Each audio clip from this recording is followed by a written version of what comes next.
All right, good morning, everyone. So, in today's class, guys, we're going to be finishing off all the work that we need to do for Module 1 that we're going to be doing on Zoom. So, we'll do the last task for the case study, which is task 7. And then what I'm going to do is I'm going to walk you through what we call our practical placement. And I'll kind of show you how you do that. And then you guys will go off and do that by yourselves. You either find a venue that you can do it at, like a gym or a fitness studio, or you can just do it at your club and get your strength and conditioning coach to sign you off on it. And it's just a part of the practical component of the course. So with the course, guys, there's prac that you'll have to do in front of us, and we'll organise that at the clubs and where you are. But then there's a bit of prac that you have to do in front of someone else, and that's either a fitness coach or a strength and conditioning coach. So you guys have to organise that yourselves. So we'll go through that after we kind of get through task 7 today, and and then this first kind of module will be done, and then we'll move on to module 2 next week. So that's how we're going to kind of roll. So if we can all open up task 7. And the first thing, I'm just going to quickly share my screen, guys, and we'll rock and roll. All right, so and we want to open up the document. It should look like this. It should say like case study client profile. So we're going to open up for client 1 because this is the first question that we kind of have to answer. And it's a really easy task, guys. It's not hard at all, but all you've got to do is just follow the template. So your client 1 is your older client. So you're going to put your older client's name here. So you just delete where it says insert name and put their name. You delete where it says gender, put their gender. You put their age here, their exercise risk score, whether it's a -1, +1, +5, whatever it is, you put that there. You put their mobile number, email address. Reason for ERA score is the reason why they got that risk score. So it might be they got a +1 because they're over 55. They got a +1 because they do under 150 minutes of exercise. They got a +1 because they've got a high blood pressure. Whatever it is, you just put it down there. Then we just color code what days they can train. So let's hypothetically say that the client can train on a Monday. We'll just color it in a color. So whatever you want to do for a color, guys, you can put that in. And then we've got suitable time to train. So on your pre-screening form, we would have identified that. Now, if you haven't done the pre-screening form, just make it up. That's no dramas. But you just put down the time. So it might be, 8 till 10 a.m. and, 4 till 6 p.m. So we can just put that down there. That's cool. And then what they like about exercise, what they dislike about exercise, their goals go down here. And then the reason why they want to achieve their goals go in here. And then we had those tests that we hypothetically did with our clients. So we put their results in here. We put down if they have any injuries. If they don't have any injuries, just put no injuries. But you have to get rid of insert injuries and actually put something in. And then where it's got barriers. So if the client had any barriers, you'd put those barriers down here. And then strategies to overcome those barriers. So for an example, if one of the barriers, which would be a barrier for me, would be time. Yeah, the strategy might be to train at 5 o'clock in the morning, doing it as in the first thing in the morning will help my client fit it in the day, for example. So that would be the strategy to overcome a barrier. So we want to put something down. So then that's it. That's all you have to do. Then that's the client 1. And then you have to do the same thing for client 2, which is going to be your female client. And then the same thing for client 3, which is our athlete client. So that's our first task today. Just going through that and putting all those results down. The reason why we do this, guys, is it's kind of like a profile on a page. So, if once you start building up, a big base of clients, it's great to just be able to grab something like this, which is called a client profile out of your folder, and quickly brush up on your client to make sure you know exactly what you're doing when you're writing out programs for them. But at the same time too, probably even more important is say you're sick or you can't run a session and you want you want someone else to run a session for you, to be able to hand this over to another trainer and say, hey, Anna, I can't make today's session. I've got to train Josh. Here's his client profile. So then Anna can read that and be like, oh yeah, sweet, I know who Josh is, and be comfortable to go and train them. So that's, again, why doing a client profile is important. Number one, to refresh you when you're doing programs. But for number two, if you are sick or you do get big enough where you start employing staff, having a client profile that you can hand around so people know who the client is really important. So does that make sense, guys, that first task? Any questions on that before we get started?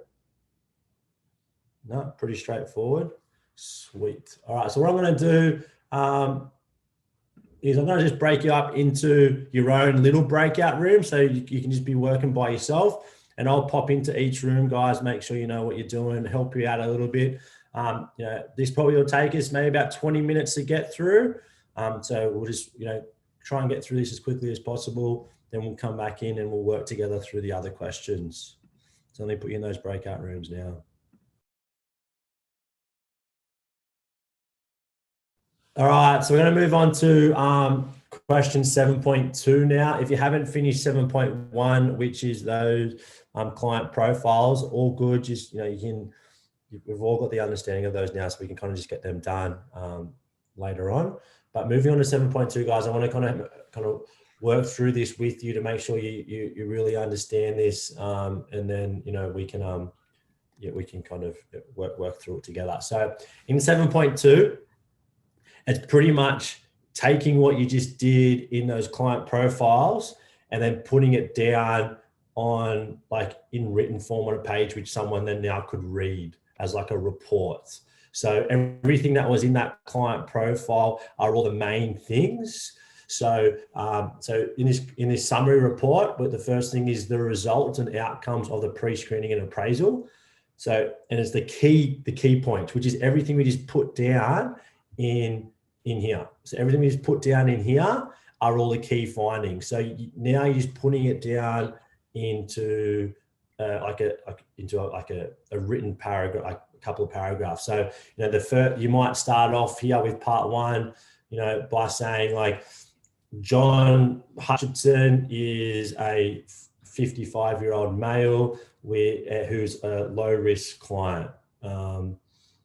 The reason he's a low-risk client is because he currently does over 150 minutes of exercise a week, and circled no to all the questions in stage one, which means that he's a healthy client. The best days for John to train is a Monday, Wednesday, and Thursday between the hours of X, Y, Z. John has identified that the exercise that he enjoys doing the most is A, B, C, D, and exercise that he doesn't like is X, Y, Z. John's 3 goals are to lose weight, build muscle, and to improve his cardiovascular fitness. The reason why he wants to lose weight is because of whatever. The reason why he wants to build muscle is because of whatever. And the reason why he wants to build his cardiovascular fitness is to whatever. And then when we move on to the fitness testing. So after completing a fitness testing with John, these are the results in the test that he did. And he just kind of just say that in his 6-minute cycle test, he got this. His blood pressure is currently this. His BMI is currently this. His hip to waist ratio is currently this. His skin fold is currently this. His sit and reach is currently this. Then we go into injuries. So John currently only has one minor injury, which is he has pain in his shoulder. He doesn't know where that pain's from, but it's just due to old age. He's got a pain in his right shoulder, so it's something that we need to to be wary of. And then you go on your barriers. So then John has indicated that he's got 2 main barriers when it comes to exercise. This includes time, and a strategy that we're going to put in place for this is X, Y, Z.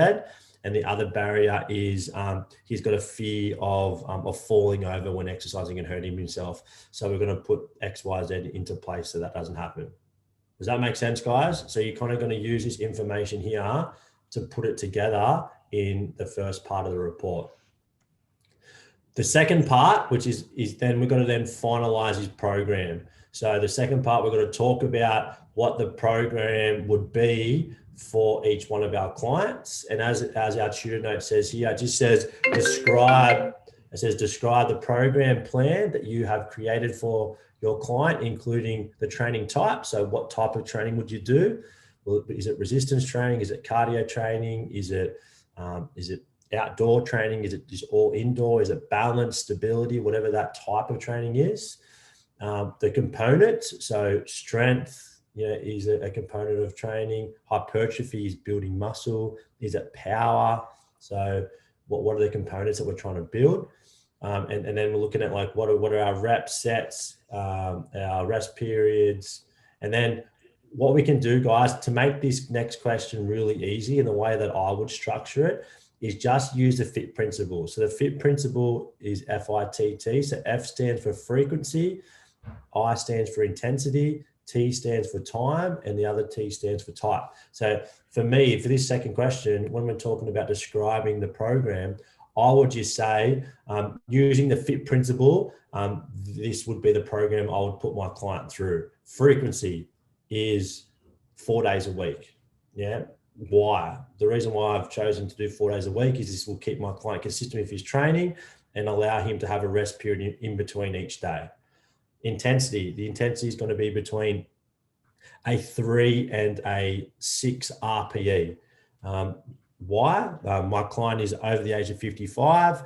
We're reintroducing him back into exercise. He hasn't exercised for the last 10 years. So we want to slowly build his cardiovascular fitness up. So therefore, we're going to keep the intensity low at the start and slowly build it up over time. Next T, time. All right, so the time for the sessions are going to be between 30 minutes and 45. The reason, my client's currently time poor, so he doesn't have a lot of time to train, but because he's being reintroduced into training, we don't want to have him in the gym for too long. We just want to do shorter sessions, but more of them. So we're doing 4 sessions a week, but only shorter ones, because that's going to make sure he's consistently training at like most days throughout the week. And then the last one, type. So the type of training that I would recommend for my client would be doing resistance training, cardio training.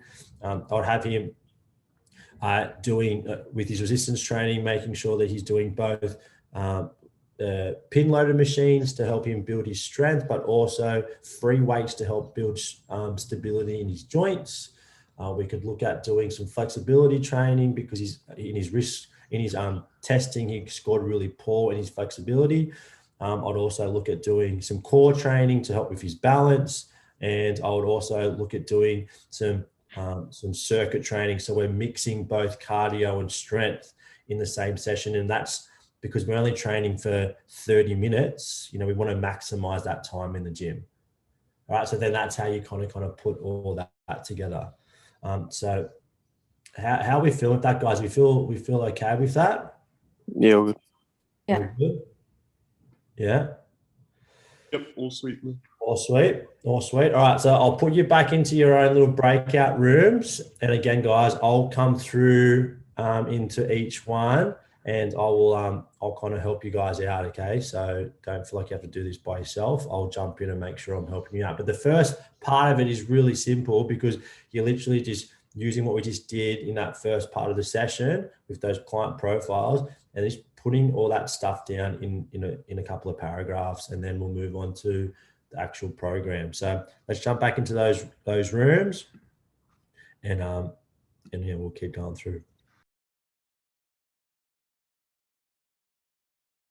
All right, guys. So moving on now to question 7.3. I'll just go through it with you and we can break back out into our rooms and then I'll work with you guys individually with it. But what the question is asking here is to review your client's individual goals and implement adjustments to goals due to fitness appraisal results. Now, what this question is asking is sometimes when a client initially sits down with us and says, I want to do this, I want to do that, I want to do this, it's really awesome that they're motivated and they've got some massive expectations for themselves. But then when we actually go do fitness testing, we kind of identify that the client isn't as fit or as strong or as healthy as they thought they were. So their goal that they set with us is now just out of reach, unrealistic. They can't achieve that in the next 4 weeks, 6 weeks, whatever that time period was. So what we have to do as fitness professionals is identify that and say to them, look, Johnny, I know your goal was that you wanted to run a half marathon in 8 weeks' time, but after doing some fitness testing with you, it's unrealistic that you're going to be able to run a half marathon because of how poor your cardiovascular fitness is currently. Therefore, let's adjust that goal. And instead of running a half marathon in 8 weeks' time, let's set a goal of running 10 Ks in 8 weeks' time, not 21 Ks. So that this is what this task is asking us to do, is kind of adjusting our clients' goals depending on their fitness testing. Now, that can go in reverse as well. It's not always having to be dropping back. It might mean we've got to bring it up. So it might mean our client might say that they want to be able to, let's say, squat 100 kilos. Hypothetically, this is a client and they want to squat 100 kilos. We might do fitness testing with them and they can already squat 95 kilos. So, 100 kilos in the next 8 weeks, it's only a 5 kilo increase. They'll do that easy. So now we say to the client, look, John, I know your goal was to squat 100 kilos, but after doing fitness testing with you, you already can squat 95 kilos. So let's increase that goal and let's push you a little bit harder. And let's say that in 8 weeks' time, we want to squat 120 kilos, not just 100. All right. And then that's how we adjust the goal depending on the fitness testing in that reverse sense where their expectation was a little bit too low. So now we're going to kind of bump it up. Now with this, guys, we don't have to do this with every test for our client. Let's just pick 1 or 2 tests that we think that we're going to do. And just for each one. So this one doesn't have to be very long at all. All we have to do here is state the goal that the client originally set. Then we're going to look at what we're going to change it to. And then the third thing is why we're going to change it. Yeah, so what is going to be achieved. So just do one goal for each client and kind of look at what their goal was, how we're going to either increase it or decrease it due to their fitness results, and then why we've chosen to increase or decrease it due to their fitness results. So I don't want this question to be too long, guys. A paragraph max. It's just going through that process of understanding that as a fitness professional, in some times we have to change our clients' goals because of the results that we get through their fitness test. So let's break out into the room, guys, and I'll come chat to you individually about it if you have any questions.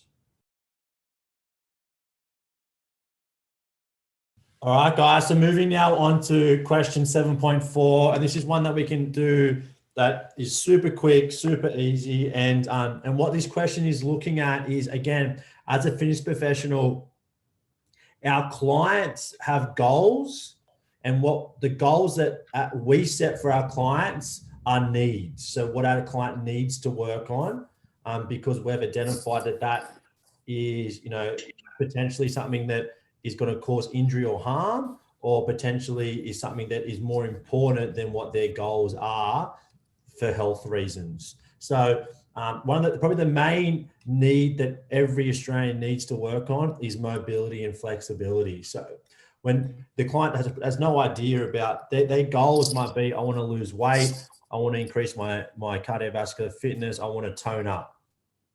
But then we do a flexibility sit and reach test with them, and they score a horrible score of, let's say, like a -10, which is a bad score. So now as a fitness trainer, I know that they need to work on their flexibility, because if they don't work on their flexibility, they're going to get injured whilst training, and they're never going to achieve their goals of losing weight, toning up, and increasing their cardiovascular fitness. So what this question is asking is what needs, after doing fitness testing with them, are we identifying as important that our clients need to work on. So as I just said then, guys, majority of people need to work on flexibility. So let's put down for our older client and our female client, just in dot points, that an aspect that needs further attention is flexibility. And this will decrease the risk of injury whilst exercising and help with movement. So that's what we'll put down for both of those. Probably not for the athlete client, because you would assume that most athletes are exercising and doing a lot of flexibility training in their training already. But you can put it down for the athlete client too if you wanted to. And then all you're going to look at, guys, are like other aspects, when you've looked at their fitness test, what they might need to work on. And for example, with you, we identified one of your clients having a really high BMI. So, you might say that they really need to work on losing weight. Like that's the number one priority, is to lose weight. And, another one might be that for all of you guys, it might be that they got a poor score in their 6-minute cycle. So they really need to work on improving their cardiovascular fitness. So that could be another one that you put down. But we just want to put down, guys, like kind of like 2 or 3 max needs that you think your client needs to work on. And again, these things might be stuff that, because your clients, you might just know that they need to work on upper body strength, or they need to work on just their stability in core, because they weren't able to do their functional movements very well, or wherever you think it may be. So just put down 2 or 3 guys. We're just going to stay in the main room whilst we do that for their needs. It shouldn't take you too long. Quickly get that done, and then we've just got one more question to get through. All right, and then my last question for today, guys, question 7.5. It says, outline strategies to increase exercise adherence, behavior change using the following areas. Now, this is like one of probably the main things as a fitness professional you have to work on with clients, is changing their habits. And if we can change their habits and we can increase their adherence and people wanting to come and exercise, that is, that's the key to being a good trainer, is helping people want to train. And I think enjoyment plays a big factor in that. But also, looking at ways that we can use other behavior changes to help people. So the first one I'll look at is habits. So, and habit, guys, and just to write this down quickly in a sentence, a habit is just, a behavior that, we repeat, due to our experiences, due to, our characteristics, due to just us and what we've done in the past. So our habits are kind of built on what we have done in the past. Now, to create new habits, all the science out there says it takes 21 days to create a new habit. So that's 3 weeks. And the best way to create a new habit is 2 ways, I feel. Number one is accountability. So for me, if I want to create a new habit, I do it with someone, so that then we're keeping each other accountable to creating that new habit. And number 2 is consistency. So consistently doing it. So whether, for me, I wanted to create a habit where I got up and trained at 5:30 in the morning. So for me to create that habit, I got my brother-in-law to do it with me. So we kind of made a deal with each other that we'll do it 4 days a week. And, we picked 4 days and we stuck to those 4 days. And at 5:30 for those 4 days, we got up and we trained consistently, and we've done it now for 2.5 years. So, that the way that we create new habits, guys, is through accountability, using someone else to keep you accountable. And the other way is through whatever that habit you want to do, you just need to make sure you stick to it and stay consistent with it. So that is explaining what a habit is, and then how we can use, how that is used for us in a strategy for our clients is, for me, when I was training clients, it was all about making them train at the same time on the same day every week. That was my goal, to get them into a good habit and a good routine. If Judy wanted to train 3 days a week, we did it the same time, same day, every week. So that just became a part of her week, and it became a priority in her life. So that was And that's how you do it. To the second part of this question, first thing we need to obviously outline what the behavior is, and then the second one is how we can use that as a trainer. So we'll outline what habits are, and then to outline that as how we can use as a trainer is to get our clients to pick the days and the times that they want to train with us, and keep them consistently coming to those times and days so it becomes a priority in their week. Okay, number 2 is intrinsic and extrinsic motivation. Now we've looked at these two things in our workshop assessments. So intrinsic motivation, just put this down, guys, is motivation that our clients have that comes from within. So if our client sets a goal, yeah, that's intrinsic motivation because they've set the goal. So they're trying to motivate themselves, with themselves within. So that's what intrinsic motivation is. Extrinsic motivation is motivation from our environment and external people. So probably the best extrinsic motivation you can use is positive reinforcement. So me telling a client, great job, you're doing really well, Judy, keep it up. That's me motivating them extrinsically. But the other probably way that most trainers do it is rewards. F45 do it the best. They give a $10,000 reward for an 8-week challenge. So rewards really are a great way to extrinsically motivate people because they can physically, tangibly hold something as a trophy or reward or whatever it is. So as trainers, the way that we can use this, firstly, always get our clients to set goals. I know that's going to be our next one as well, but intrinsically, if your client doesn't want to achieve something, they're never going to achieve it. I always have the impression that I never force people to train. They have to want to come to me and want to train, because if I force them to, they're never going to last anyway because they haven't made their mind up themselves. So you need to make sure that our clients have intrinsic motivations to be there, and we need to help them drag those and find those intrinsic motivators. And the second thing is using extrinsic motivation like rewards, just help them have small wins. I think that's a big thing. I use the extrinsic motivation when I was training as, if you didn't miss a training session in a month, I would give you a voucher to go get a free massage.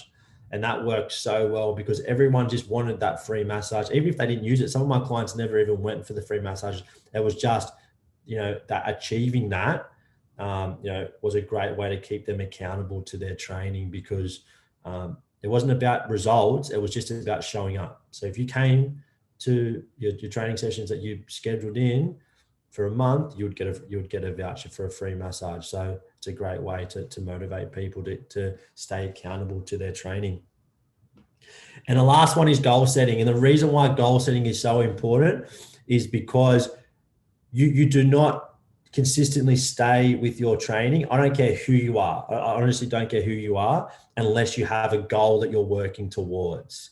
So people just don't train just because I train.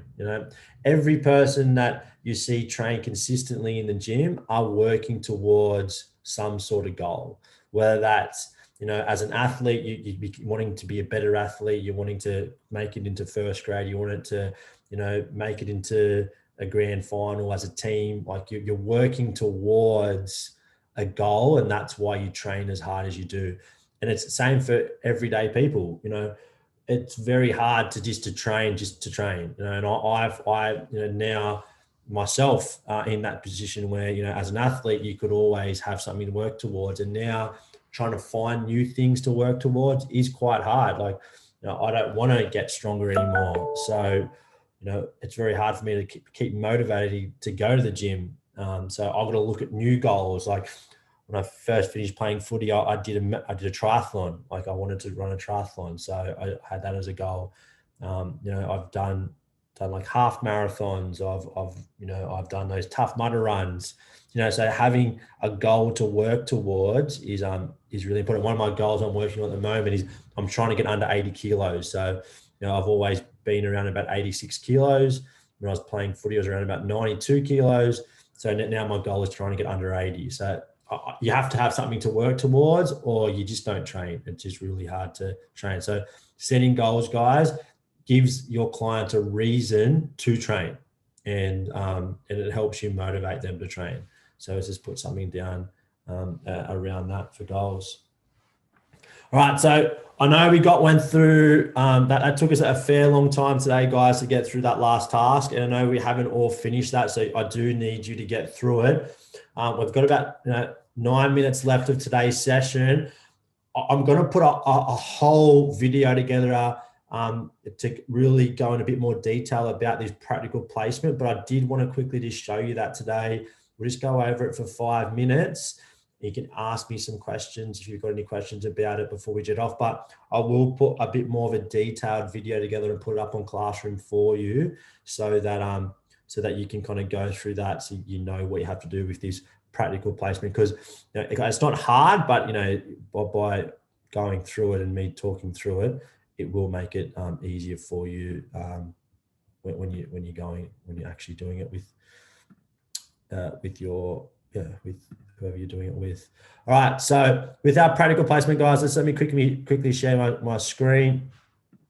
Now you're going to have to do one of these for every module. There's 5 modules in this course, and as I was saying before, this is what we call supplementary evidence that you can do certain practical tasks or certain tasks within a gym environment, and all these things that you're going to do in a practical sense, either at a gym or at your club, you'll do with us in our practical assessment when we're actually catching up with you and doing it face-to-face with you. So with this first practical for module 1, it's all about, again, screening clients, doing fitness appraisal with clients. And for me, guys, for me, it's a little bit frustrating because you have to do, a part of the syllabus of this course, you have to do things repetitively, and they say you've got to do 10 pre-screening forms, for example. So I know it might seem like you're doing this over and over and over again, but it's just a syllabus that we have to follow. We don't set it. We've got guidelines that we have to follow. So I know it might feel repetitive, but it's just, just what you have to do with courses like these. So with these practical placements, what we need you to do is we need to, either find a gym. If you've got a friend that works at a gym that you can go and do some these tasks in front of them, or they can sign you off on it, or you can do it with your strength and conditioning coach at training. Now, really big tip here: whether you actually physically do this or not, that doesn't bother me. So whether you physically go to the gym and you do it in front of your supervisor, I don't care. They've just got to sign off on it. So as long as they're happy to sign off on it, it doesn't bother me. As long as you get through the work and you get them to sign off on it, I can tick you off on it. So don't feel like, you have to go out and find a gym and you have to do this in front of your people. You're going to do it in front of me anyway. So I'm happy for you to ring a mate up and say, hey, John, I'm doing my Cert 3 in fitness. I need you to sign me off on some of these tasks. If they're happy to do that, then, you can just get through the task, get them to sign you off on it, and not physically have to go to a gym and do it at a gym. Same with your strength and conditioning coaches. If they're happy to sign you off on it, then just go get them to sign you off on it. That you don't physically have to go through it, as long as you get through the work that needs to be done. So, this is just some information, guys. You can kind of read through that by yourself. But there's 7 tasks you have to get through. The first one's looking at policies and procedures. Guys, we've done a lot of this already. So just, go through your work you've already done and just copy and paste what we've already done in here. Again, it's just repetitive stuff that we kind of have to go through. So if we've already done it, there's no point doing it again. Just copy what we've already done and put it in here. Things that we haven't done, you can ask the gym, ask your friend at the gym if they've got a policy procedure around, let's say privacy, or you can ask your club if they've got a policy around privacy, and you can just put it in there. Some more policies, guys, around fitness appraisals. So again, we've done this already, but if you wanted to ask the gym what they do, then you can ask them and you can get them to help you answer that. Second thing is conducting a pre-exercise questionnaire. So we spoke here 5 ways to build rapport. This is all stuff that we've done before, guys. So it's just, repetitive stuff that, just making sure that you do understand things. So it's a really simple question that we're going through here. It says, before commencing an exercise risk assessment with your client, write a script, explain the purpose of a pre-screening. Again, we've done all this already, guys. So you just have to go through your work, look at what you've already done, and you can pretty much take what you've done and put it in here. It's not you having to do extra work. It's just making sure that you understand it.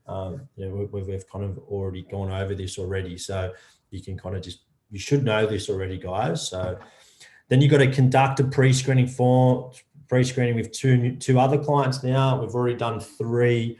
You've got to do 2 more. And then this here is where you've got to get someone to sign you off on it. So literally all you have to do is go through and tick all these boxes like that. Pretty simple. And then come down here. That your supervisor has to write a comment. Now, again, if you want to write a comment for yourself, then you can write a comment for yourself.